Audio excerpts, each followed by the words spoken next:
Thank you. Let me ask the regulators this. You know, you've heard a statement I made a little earlier that we are hearing from the banks that their job is being complicated by examiners. And I know you're folding your arms, Mr. Grunberg. But we hear this every day, and as ranking member, members refer bankers to me, or small businessmen, and they actually... Yeah, it's one of the most fun parts of the job. Right. And, you know, I had 3 yesterday, one from Mr. Micah office, one from an Iowa congressman, and they mentioned various things, like, for instance, one banker, I've heard this twice in the last week, said that the examiner said you have too many owner-occupied loans. Another one, you know, you've got too much commercial real estate, different things of that nature. But, you know, if they've got it, they've got it.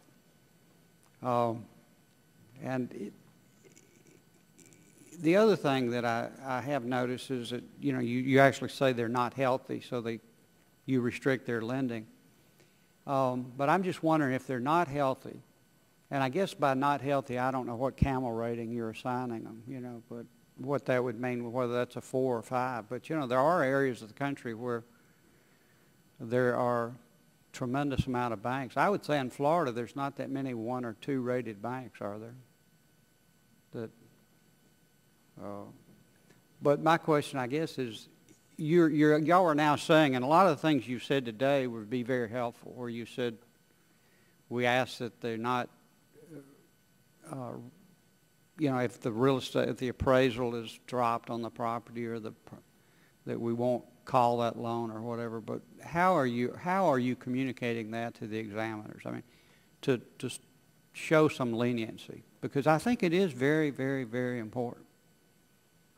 Well, I'll start, Mr. Bachus. I mean, we get on nationwide conference calls on a frequent basis with our examiners to go over very significant nuts and bolts issues about exactly the kinds of questions that you're getting, because just as you get all these questions, I get them too, and I do my own set of banker outreaches to banks of all sizes and get a number of these questions. And so we try to structure the calls to reflect the kinds of questions we're getting, to give the advice, to communicate the message of balance as best we can. And as I said before, it's not something new that we've been doing. We've really been concerned about the buildup of commercial real estate in the risk that would happen if we started to have a real estate recession like we're having now. So we've started down a path to try to get banks to be aware from several years ago that they were going to need to do more things to get ready for what was coming. And as the problems have hit, and then as we get issues, we have a very quick system for getting it back up the chain, collecting information about what are problems, and then having a call to talk about the issues that are there. And I don't know any other way than the hard blocking and tackling of just keeping at it, hearing the things, going back to them and trying to get... But I'm talking about with your own examiners. Correct. This is with our own examiners. With your own examiners. With our own examiners. Are you getting feedback from some of the banks? Are they able to call you and say, look, you know, I'm not talking about this examiner. I don't want you to tell him we were...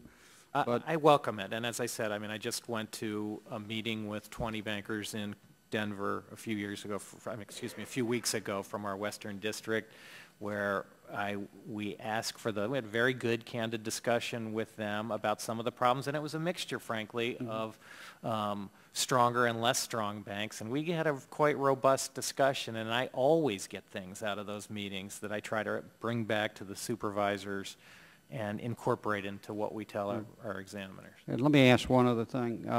The Small Business Lending Fund, Mr. Allison,